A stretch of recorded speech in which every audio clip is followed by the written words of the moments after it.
بسم اللہ الرحمن الرحیم۔ 1000 سال سے چھپی یہ تسبیح جو بھی کرے گا اس کا ہر ناممکن کام ممکن میں بدل جائے گا۔ آج جو قیمتی وظیفہ میں آپ کو بتانے جا رہا ہوں، یقین کیجئے اس وظیفے کی اتنی فضیلتیں ہیں، اس کی اتنی طاقت ہے، اس کو پڑھنے کے بعد یعنی کہ اس وظیفے کو کرنے کے بعد آپ کے تمام بگڑے کام بن جائیں گے۔ اور یہ وہ وظیفہ ہے، یہ وہ دعا ہے جس کو کرنے سے آپ کی زندگی میں ہر مشکلات اور پریشانی دور ہو جائیں گی، آپ کی زندگی میں خوشیاں اور بہاریں آ جائیں گی، آپ کی نیک دلی خواہشات اور حاجت پوری ہو جائے گی۔ اس کو حضرت ارطغرل غازی رحمت اللہ علیہ کیا کرتے تھے۔ ارطغرل غازی آپ نے ڈرامے والا نہیں سمجھ لینا، جو اصل میں ارطغرل غازی تھا۔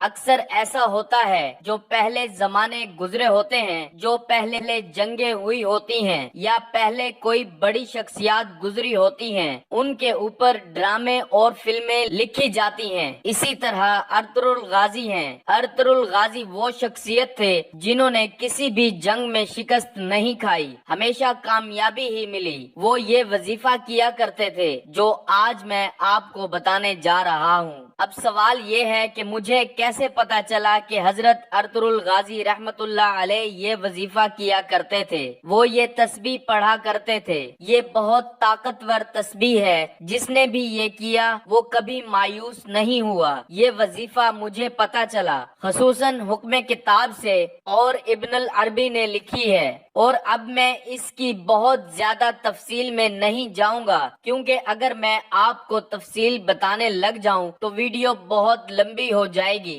المختصر ہم وظیفہ کی طرف آتے ہیں، دعا کی طرف آتے ہیں، کہتے ہیں دعا کی طرف آتے ہیں، کیسے وہ پڑھا کرتے تھے، کیسے کیا کرتے تھے۔ انشاءاللہ آپ بھی اس دعا کو پڑھو گے، اس وظیفے کو کرو گے۔ اس کا ایک خاص طریقہ ہے، وہ بھی میں آپ کو بتاؤں گا۔ اگر آپ اس طریقے سے کرو گے تو انشاءاللہ آپ کے بگڑے کام بن جائیں گے۔ حضرت ارطغرل غازی رحمت اللہ علیہ نے کوئی بھی جنگ میں شکست نہیں کھائی، تاریخ اٹھا کر دیکھ لیں، ان کو کامیابیاں ہی ملی ہیں۔ انشاءاللہ آپ کو بھی کامیابیاں ملیں گی۔ وہ خود بتاتے ہیں کہ وہ یہ وظیفہ کیا کرتے تھے۔ اگر آپ کو اس بات میں تھوڑا سا بھی شک ہے تو آپ خود خصوصی الحکم کتاب پڑھ سکتے ہیں، انشاءاللہ آپ کو بھی کامیابیاں ملیں گی۔ اس وظیفے کو کرنے کے بعد جو اب میں وظیفہ بتانے جا رہا ہوں، ذرا غور سے سنیے گا۔ اب آپ کے ذہن میں کچھ شک نہ رہے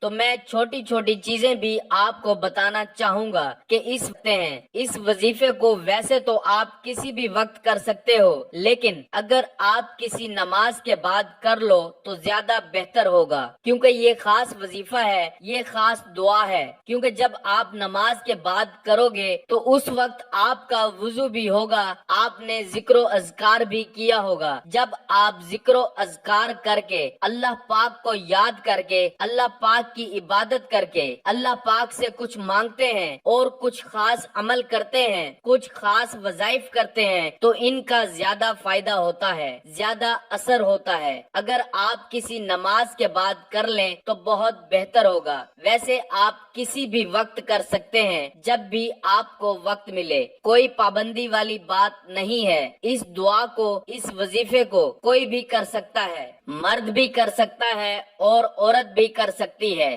دیکھیے اگر آپ کا بچہ ہے وہ بھی اس دعا کو پڑھ سکتا ہے۔ اگر وہ پڑھائی میں ہے تو انشاءاللہ اللہ پاک اس کو کامیابی عطا کریں گے۔ اگر کوئی عورت کرنا چاہے، اس کو مشکلات ہیں، اس کی زندگی میں بہت سی مشکلات ہیں، وہ بھی اس وظیفے کو کرے، انشاءاللہ اس عورت کو بھی کامیابیاں ملیں گی۔ اسی طرح کوئی مرد کرے، اس کو بھی کامیابیاں ملیں گی۔ مردوں کے بہت سے مسائل ہوتے ہیں، انہوں نے ذریعہ معاش کرنا ہوتا ہے، دولت کمانی ہوتی ہے، اپنے بیوی بچوں کو پالنا ہوتا ہے۔ مرد تو لازمی کریں گے۔ المختصر یہ ہے کہ کوئی بھی کر سکتا ہے، انشاءاللہ فائدہ ہی فائدہ ہے، کامیابیاں ہی کامیابیاں ہیں۔ صرف آپ ایک ہی مرتبہ اعوذ باللہ من الشیطان الرجیم بسم اللہ الرحمن الرحیم کو پڑھ لیں گے، اس کے بعد آپ درود پاک پڑھیں گے۔ آپ صلی اللہ علیہ وآلہ وسلم کی ذات پر ایک مرتبہ میرے ساتھ بھی پڑھیے، ثواب ملے گا۔ اللہم صلی علی محمد وعلی آل محمد کما صلیت علی ابراہیم وعلی آل ابراہیم انک حمید مجید۔ اللہم بارک علی محمد وعلی آل محمد کما بارکت علی ابراہیم وعلی آل ابراہیم انک حمید مجید۔ 3 بار آپ یہ درود پاک پڑھیں گے۔ آپ صلی اللہ علیہ وآلہ وسلم کی ذات پر اگر کسی میرے بہن یا بھائی کو یہ درود پاک نہیں آتا تو وہ کوئی سا بھی پڑھ سکتا ہے جو اس کو آتا ہے۔ اگر کوئی سا بھی نہیں آتا تو صرف اتنا کہہ سکتا ہے صلی اللہ علیہ وآلہ وسلم۔ اس کے بعد آپ نے سورہ اخلاص کو پڑھنا ہے اور اس دعا کو پڑھنا ہے جو ابھی میں آپ کو بتاؤں گا۔ دیکھیے سورہ اخلاص میں اللہ تعالی کی وحدانیت بیان کی گئی ہے۔ ایک شخص نے رسول اللہ صلی اللہ علیہ وآلہ وسلم سے عرض کیا کہ میں سورہ اخلاص سے محبت کرتا ہوں، تو آپ صلی اللہ علیہ وآلہ وسلم نے فرمایا کہ اس کی محبت تجھے جنت لے جائے گی۔ نیز ایک شخص نے کسی کو اس سورت کو پڑھتے ہوئے رات کے وقت سنا کہ وہ بار بار اسی کو دوہرا رہا ہے۔ صبح کے وقت آ کر اس نے حضور پاک صلی اللہ علیہ وآلہ وسلم سے ذکر کیا، گویا کہ وہ اس کے ثواب کا کام جانتا تھا۔ تو نبی صلی اللہ علیہ وآلہ وسلم نے فرمایا، اس کی قسم جس کے ہاتھ میں میری جان ہے، یہ سورت ایک تہائی قرآن کے برابر ہے۔ مسند احمد کی روایت میں ہے کہ حضرت ابو ایوب انصاری رضی اللہ تعالی عنہ نے فرمایا، کیا تم میں سے کسی کو اس کی طاقت ہے کہ وہ ہر رات تیسرا حصہ قرآن کا پڑھ لیا کرے؟ صحابہ کہنے لگے، یہ کس سے ہو سکے گا؟ اللہ احد تہائی قرآن کے برابر ہے۔ اتنے میں رسول اللہ صلی اللہ علیہ وآلہ وسلم بھی تشریف لے آئے۔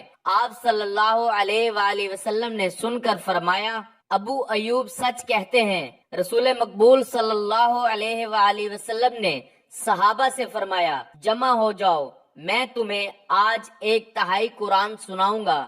لوگ جمع ہو کر بیٹھ گئے۔ آپ گھر سے تشریف لائے اور سورت قل هو اللہ احد تلاوت فرمائی اور پھر گھر تشریف لے گئے۔ اب صحابہ میں باتیں ہونے لگیں کہ وعدہ تو حضور صلی اللہ علیہ وآلہ وسلم کا یہ تھا کہ تہائی قرآن سنائیں گے، شاید آسمان سے کوئی وحی آ گئی ہو۔ اتنے میں آپ صلی اللہ علیہ وآلہ وسلم پھر واپس تشریف لائے اور فرمایا، میں نے تم سے تہائی قرآن سنانے کا وعدہ کیا تھا، سنو یہ سورت تہائی کا وعدہ کیا تھا، سنو یہ سورت تہائی قرآن کے برابر ہے۔ حضرت ابو الدرداء کی روایت میں ہے کہ رسول اللہ صلی اللہ علیہ وآلہ وسلم نے فرمایا، کیا تم اس سے عاجز ہو کہ ہر دن تہائی قرآن شریف پڑھ لیا کرو؟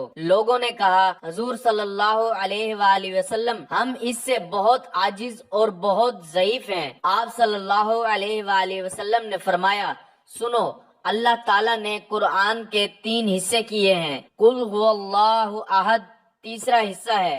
مسند احمد کی روایت میں ہے کہ رسول اللہ صلی اللہ علیہ وآلہ وسلم فرماتے ہیں، جو شخص اس پوری سورت کو 10 مرتبہ پڑھ لے گا، اللہ تعالیٰ اس کے لیے جنت میں ایک محل تعمیر کرے گا۔ اس پر حضرت عمر رضی اللہ تعالی عنہ نے کہا، یا رسول اللہ صلی اللہ علیہ وآلہ وسلم، پھر تو ہم بہت سے محل بنوا لیں گے۔ آپ صلی اللہ علیہ وآلہ وسلم نے فرمایا، اس سے بھی زیادہ اور اس سے بھی اچھے محلات دینے والا ہے۔ نیز مسند احمد میں ہے کہ رسول اللہ صلی اللہ علیہ وآلہ وسلم کا ارشاد ہے، جو شخص اس سورت کو 10 مرتبہ پڑھ لے گا تو اللہ تعالیٰ اس کے لیے جنت میں ایک محل تعمیر کرے گا۔ ابو یعلا کی ایک حدیث میں ہے کہ جو شخص اس سورت کو 50 مرتبہ پڑھ لے تو اس کے 50 سال کے گناہ معاف ہو جاتے ہیں۔ حضرت ابو سعید خدری رضی اللہ تعالی عنہ کی روایت میں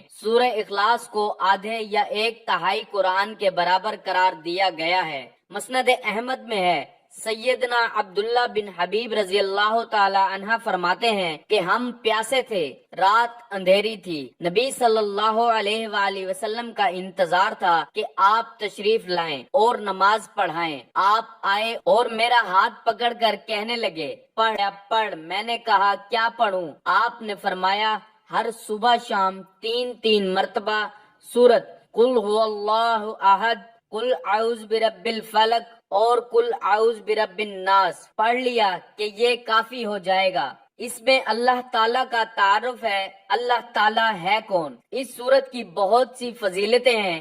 قرآن پاک اور حدیث کا نچوڑ اگر نکالا جائے، پورے دین اسلام کا نچوڑ نکالا جائے، تو میں کہتا ہوں یہ سورت بچے گی، کیونکہ اس میں اللہ پاک کا تعارف ہے، اللہ پاک کے اس میں بڑائی ہے۔ بے شک اللہ تعالیٰ ہی ہیں جو سب کو نوازتے ہیں اور سب کی مشکلات کو دور کرتے ہیں۔ آپ نے 100 بار اس سورت کو پڑھنا، یہ اس وظیفے کا حصہ ہے۔ تھوڑی سی تعداد زیادہ ہو سکتی ہے، لیکن اس کے جو کمالات ہیں انشاءاللہ آپ خود دیکھو گے۔ لیکن آپ کے زیادہ سے زیادہ 10 منٹ لگ جائیں گے بڑی مشکل سے، لیکن یہ وظیفہ بہت ہی خاص ہے۔ ابھی دعا میں بھی آپ کو بتاتا ہوں، لیکن جو سورہ اخلاص کا میں آپ کو بتا رہا ہوں تھوڑی سی تعداد زیادہ ہو سکتی ہے۔ 100 بار آپ نے پڑھنا ہے، زیادہ سے زیادہ آپ کے 10 منٹ لگ جائیں گے۔ بسم اللہ الرحمن الرحیم۔ قل هو اللہ احد اللہ الصمد لم یلد ولم یولد ولم یکن لہ کفوا احد۔ ایک مرتبہ ہو گیا۔ 10 سیکنڈ میں ایک دفعہ آپ سورت پڑھ لیں گے۔ 100 بار آپ نے پڑھنا ہے، زیادہ سے زیادہ آپ کے 10 منٹ لگ جائیں گے اس وظیفے کو کرنے میں۔ لیکن انشاءاللہ اس کے جو کمالات ہیں، آپ کے تمام بگڑے کام بن جائیں گے، آپ کی مشکلات دور ہو جائیں گی، آپ کی زندگی میں آسانیاں آ جائیں گی۔ سورہ اخلاص ہے۔ نمبر 1، اللہ رب العزت 300 غضب کے دروازے بند کرے گا، مثلا دشمنی، قرض، فتنہ وغیرہ۔ نمبر 2، 300 دروازے رحمت کے کھولے گا۔ نمبر 3، 30 دروازے رزق کے کھولے گا، اللہ غیب سے رزق دے گا بغیر محنت کے۔ نمبر 4، اللہ پاک اپنے علم سے علم دے گا۔ نمبر 5، 36 مرتبہ قرآن پاک کا ثواب ملے گا۔ نمبر 6، 50 سال کے گناہ معاف ہوں گے۔ نمبر 7، اللہ پاک جنت میں 20 بنگلے دے گا جو یاقوت، مرجان، زمرد کے بنے ہوں گے۔ نمبر 8، ہر بنگلے کے 70,000 دروازے ہوں گے۔ نمبر 9، 2000 رکعت نماز نفل پڑھنے کا ثواب ملے گا۔ آپ کے جو اٹکے ہوئے کام ہیں، جیسا کہ میں نے آپ کو پہلے ہی شروع میں بھی بتا دیا ہے کہ اس وظیفے کو حضرت ارطغرل الغازی رحمت اللہ علیہ کیا کرتے تھے۔ انہوں نے کسی بھی جنگ میں شکست نہیں کھائی، ہمیشہ ان کو کامیابیاں ہی کامیابیاں ملی ہیں، ان کی جیت ہوئی ہے۔ تاریخ اٹھا کر دیکھ لو۔ اب میں زیادہ گہرائی کی طرف نہیں جا رہا، آپ دعا سن لیجئے۔ سبحان اللہ والحمد للہ ولا الہ الا اللہ واللہ اکبر ولا حول ولا قوت الا باللہ العلی العظیم۔ ایک ہے، تمام تعریفیں اللہ کے لیے ہیں اور اللہ کے سوا کوئی معبود نہیں۔ اللہ بہت بڑا ہے، گناہوں سے بچنے کی طاقت اور نیک کام کرنے کی قوت اللہ ہی کی طرف سے ہے جو عالی شان اور عظمت والا ہے۔ تیسرے کلمے کی تسبیح کرنی ہے، اس کو پہلے آپ نے پڑھنا ہوگا، لیکن آپ کو اس کی فضیلت ہوگی، اس کی اہمیت نہیں پتا ہوگی۔ جب تک کسی چیز کی دل میں اہمیت نہ ہو، اس کی فضیلت کا پتہ نہ ہو، اس پر یقین بھی کم ہوتا ہے، پھر اس کا فائدہ بھی کم ہوتا ہے۔ اس کی بہت سی فضیلتیں ہیں، اس کو جلالی تسبیح بھی کہا جاتا ہے۔ اگر میں آپ کو تفصیل بتانے لگ جاؤں تو ویڈیو بہت لمبی ہو جائے گی۔ صرف آپ نے 3 بار اس کو پڑھنا ہے سورہ اخلاص کے بعد۔ جو میں نے ترتیب پیچھے بتائی ہے، انشاءاللہ اس دعا کی برکت سے اور یہ پورے وظیفے کی برکت سے، جیسے میں نے یہ وظیفہ ترتیب سے بتایا ہے ویسے آپ کرو گے، انشاءاللہ آپ دیکھنا کہ کیسے آپ کی مشکلات حل ہوں گی، ہر کام میں آپ کو کامیابی ملے گی انشاءاللہ۔ کوئی بھی آپ کا کام ہوگا اس کے بعد پھر آپ درود پاک پڑھ لیں گے، یہ درود پاک آپ اپنے 3 ہی مرتبہ پڑھیں گے۔ آخر میں جیسا کہ میں نے آپ کو پہلے بھی بتایا، اگر کسی کو یہ درود پاک نہیں آتا تو وہ کوئی سا بھی پڑھ سکتا ہے جو اس کو آتا ہے، اگر کوئی بھی نہیں آتا تو صلی اللہ علیہ وآلہ وسلم یہ کہہ سکتا ہے۔ اس کے بعد آپ نے ایک اور کام کرنا ہے، جب آپ یہ سارا وظیفہ کر لیں گے جیسا کہ میں نے آپ کو بتایا، جو بھی آپ کا مسئلہ ہے آپ نے وہ مانگ لینا ہے، انشاءاللہ اس وظیفے کی برکت سے آپ کی مشکلات جاتی رہیں گی۔ آپ نے خصوصی دعا بھی کرنی ہے، اے گناہگاروں کو بخشنے والے اور عیبوں پر پردہ ڈالنے والے عظیم رب، سب مسلمانوں پر اپنا رحم و کرم فرما، تنگ دستوں کے رزق میں وسعت فرما، بیماروں کو شفا عطا فرما، ہمیشہ صبر اور شکر کرنے والا بنا۔ مزید اس عمل کو خود بھی کریں اور دوستوں اقارب کو بھی اس وظیفے کا بتائیں تاکہ ہر کوئی اس وظیفے سے مستفید ہو سکے اور آپ کو اور مجھے صدقہ جاریہ کا ثواب ملتا رہے۔ ویڈیو اگر پسند آئی ہو تو ضرور لائک اور شیئر کیجئے گا، اور میرے چینل کو اگر ابھی تک سبسکرائب نہیں کیا تو آپ سے گزارش ہے میرے چینل کو ضرور سبسکرائب کریں تاکہ ایسے ہی فائدہ مند ویڈیوز کا نوٹیفیکیشن بر وقت آپ کو ملتا رہے۔